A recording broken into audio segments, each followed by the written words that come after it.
Perfect lang chicken with the cheese dip. Cheesy. Yup.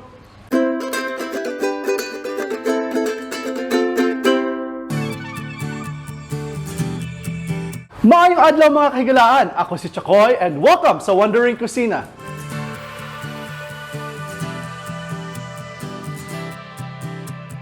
Cheesy yung snack natin na recipe for today at lulutuin natin yan kasama si Chef Mark.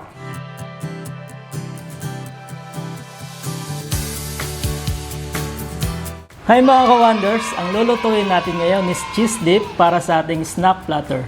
And ito ang ating mga ingredients. Meron tayong 3 tablespoon of flour, salt, 1 teaspoon of pepper. Meron tayong 2 can ng 170 grams na cream. Meron din tayong cheddar cheese. So gagamit din tayo ng butter, salted butter. At gagamit lang tayo ng 1/4 nito. And mga ka-wonders, you can always use the cheaper one. Now what we're going to do, we're going to mix this both.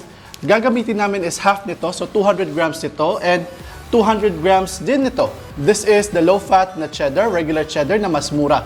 So we're going to mix it. However, always remember na pwede nyo gamitin ito lang na cheddar, na kind na cheddar cheese. Okay!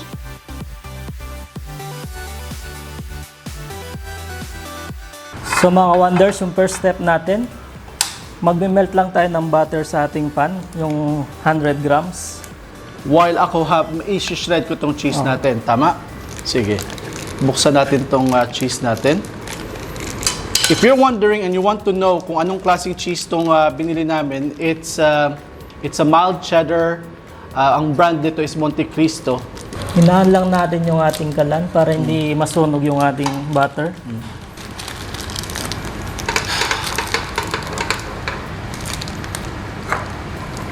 So ganyan lang? Tama?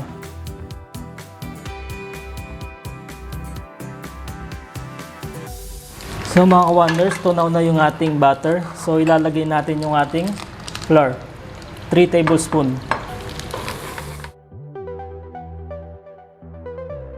Tunawin lang natin sa butter.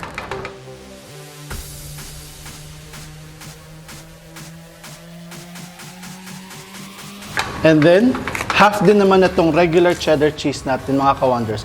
Actually, both are regular, but this one's cheaper. So, half naman ng white cheese natin. White cheddar.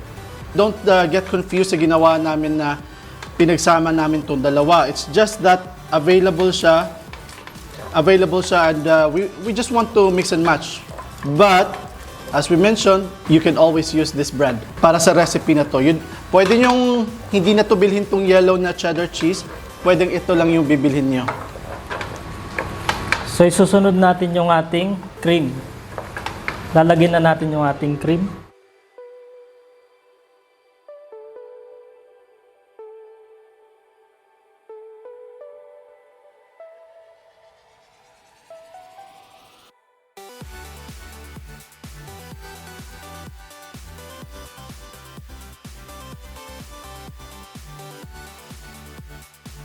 So I guess this is it, Chef Mark. Okay na to? Then, Yung okay amount na yan?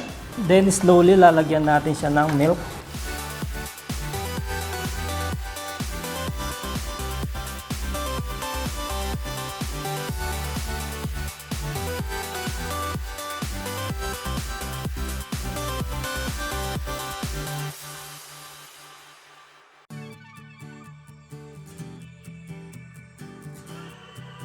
Continue halo lang natin siya para mag-smooth siya, mawala yung mga buo-buo nating mixture. Yan, gamit lang tayo ng whisk para mawala yung buo-buo ng mixture para maging smooth siya. So pwede na natin lagay yung yung cheddar cheese natin. Yung cheese natin mga ka-wonders has a total of 400 grams kasi 200 grams nung yung white cheddar natin at saka 200 grams nung yellow cheddar natin. So total of 400 grams. So lagay lang natin.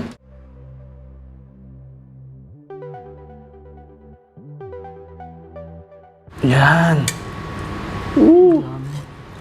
Dami.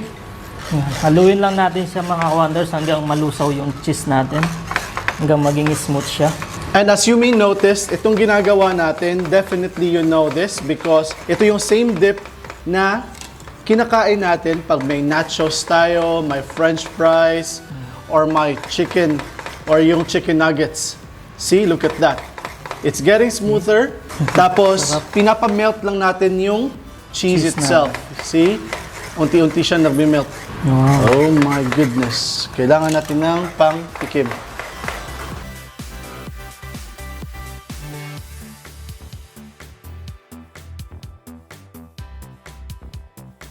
So, ilagay natin yung asin for taste and for little saltiness. And then yung pepper natin para may konting spice. Wow. Para continuous yung relationship ni dip at saka yung kumakain. Bango. Ang bango na may pepper. So mga ka-wonders, dagdagan lang natin ng konting asin. Kasi every now and then, pag may niluluto tayo, we'll have to adjust the taste. But ang sarap nung peppery taste niya. So saktong-sakto lang siya. It also adds a little texture to the appearance of your cheese.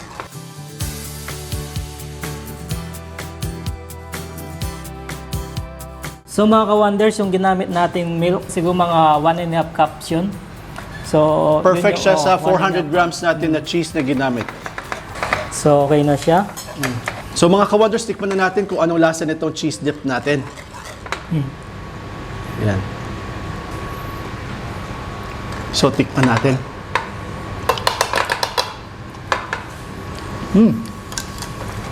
So nachos, fries, and chicken nuggets, perfect na perfect dito. So ready na yung cheese dip natin. Now, this time, let's prepare the rest of the snack platter.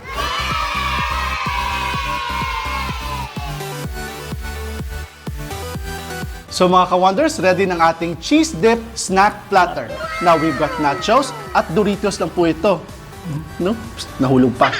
And Fries. meron kaming french fries and then chicken nuggets. Now, tikman na natin kung gaano kasarap at gaano ka-perfect itong mga ginawa, mga sinerve natin with this cheese dip.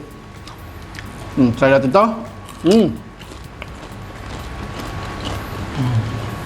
And then, chicken.